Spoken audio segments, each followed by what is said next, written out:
Hi friends, இந்த நாள் இப்படி அமையும்னு நான் கொஞ்சம் கூட எதிர்பார்க்கவே இல்லை. இன்றைக்கி செகண்ட் அயர்ன் இன்ஜெக்ஷன் போடுறதுக்கு நான் ஹாஸ்பிட்டல் போயிருந்தேன். வெயினே கிடைக்காம பர்டிகுலர் பிளேஸில் வந்து இன்செர்ட் பண்ணியிருந்தாங்க. அது கரெக்டாக இன்செர்ட் ஆகாமல் அது வந்து லைட்டாக லீக் ஆக ஸ்டார்ட் ஆயிடுச்சு.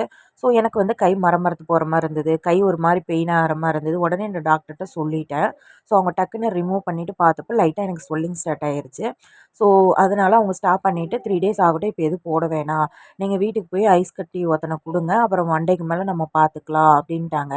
ஸோ இதுக்கு உண்டான டேப்லெட்ஸ் எல்லாமே கொடுத்தா தாட்டி விட்டாங்க. ஃபைனலாக நான் வந்து வீட்டுக்கு வந்து நாங்கள் வந்து ஐஸ் கட்டி ஒத்தனை வந்து கொடுக்க ஸ்டார்ட் பண்ணிட்டோம். பயங்கர ஸ்வெல்லிங் ஆகிட்டே இருந்தது. இப்போ நான் ஃபஸ்ட்டு காமிச்சதுக்கும் இப்போ காமிச்சதுக்கும் நல்லா வீங்கிருச்சு. இப்போ செம்ம பெயின், தாங்கவே முடியல. இதுவே இன்னும் கொஞ்சம் நேரம் விட்டுருந்தா இன்னும் கை ஃபுல்லாக தூக்க முடியாமையே போயிருக்கும். ஸோ ஏதோ ஆண்டவ புண்ணியத்தில் இதோட தப்பிச்சுது. இது ரெடியாகவே இன்னும் 2 நாள் ஆகும்னு சொன்னாங்க. எனக்கு வேலையில் செய்கிறதுக்கு யாருமே இல்லை. எனக்கு அதை நினச்சி தான் ரொம்ப பயந்துட்டேன்.